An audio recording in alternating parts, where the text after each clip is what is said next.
a couple of things. One, we have not yet explained what D-hole is.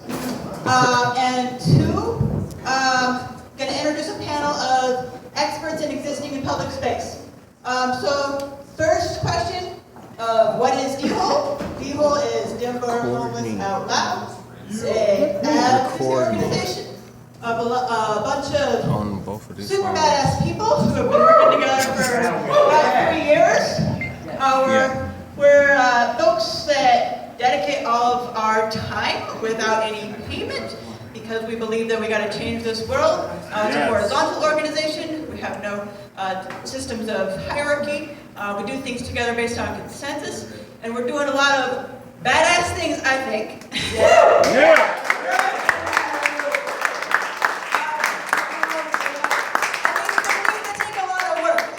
All of you involved. We're doing our Right to Rest Act, that's a bill.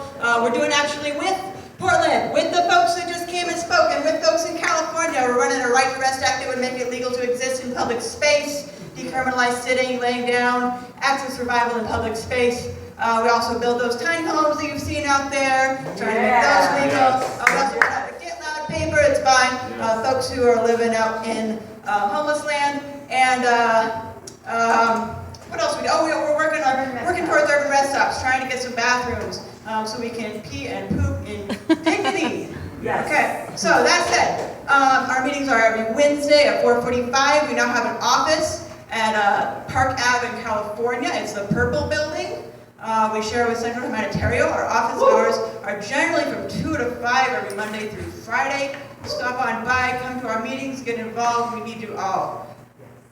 Okay, all that said, I want to call up our experts on existing in public space, Holly Haskin, Jesse Parrish,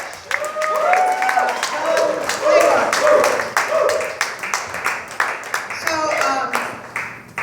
I had like a few general questions, but I'm really just going to ask one question and pass it off to these folks to ground us in some of the experiences of what's going on here in Denver, in the public spaces, and how we are existing in those public spaces when being without housing. So the general question is just what is the struggle for space, and what is your experience with that, and what should we do about it here in Colorado? Okay, I'm going to call up Holly Haskin.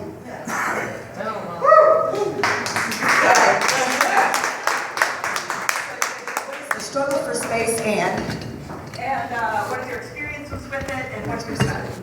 the struggle of space and my experiences with it. Well, I can say most often, more than anything, I've gotten onto for loitering, just for existing in a public space. You're not wanted here, not welcome here. Please move out from in front of my building.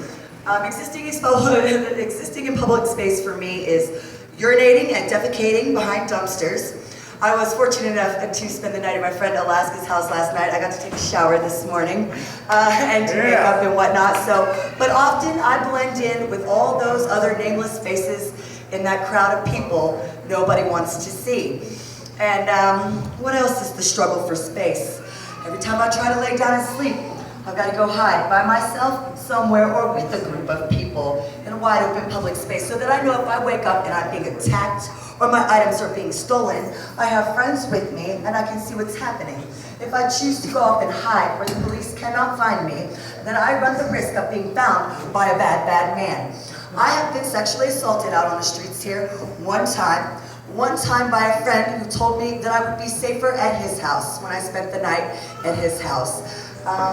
Existing in public space for me is having to use the same crummy federally funded resources that hundreds and hundreds of other people have to use. They often do not provide you with the things that real homeless people need help with. For example, St. Francis told me I could not take a shower the other day because I brought a shopping cart onto Curtis Street. Since when did they own Curtis Street?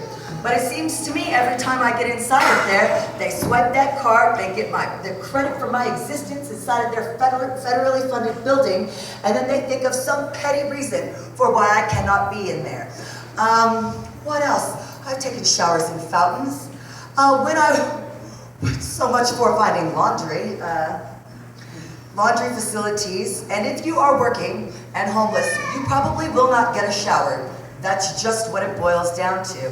What is the struggle for space? It's being stared at by people with money like I'm not a human being. I'll have you know, at one point, I had my own home, a car, a job, and I was totally independent for a very, very long time until I actually opted out. That this was all not taken from me by somebody. I cracked under the pressure. I could not do it anymore. That struggle every month. How am I going to pay the rent? Oh my God, how am I going to pay these bills by myself? And I just decided to be done with it. So here I am. Do I want to get back into the mix? Absolutely. What should be done about it? What should be done about it? Tiny homes. Oh my God, why do we have a problem with housing me? I'm at work. Give me a house. Give me somewhere to put my clothes. Give me somewhere to keep my belongings safe. I have my mental health illnesses that they say I have only grown worse throughout the time the 2 years that I've lived out here on the streets. They want to say that it would be expensive to house me, or that maybe I'm lazy, or I wouldn't work. I don't know how much money it cost the government when I finally whacked my arm at the ripe age of 30 and tried to end it all. In 30 years, and a year and a half on the streets. How much money do you think that cost us? I probably could have been housed for a year. Now, I don't even know what to say about that. I look back on that and I tell myself it wasn't so bad. Why did you do that? But at the time, it sure didn't feel that way. Right now, I'm 12 and a half weeks pregnant, and I know that before I have this baby, I will have to flee back home to friends to help me, because in this city, if you cannot afford to live here, they will take your baby and give it to somebody who can. And I will not have my child suffer the same fate as other children in this city. And I guess that's all I have to say. Thank you.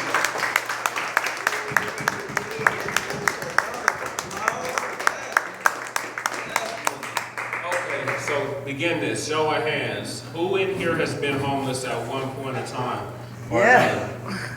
Okay, so y'all can relate. Most people I try to have this discussion with, they can't relate.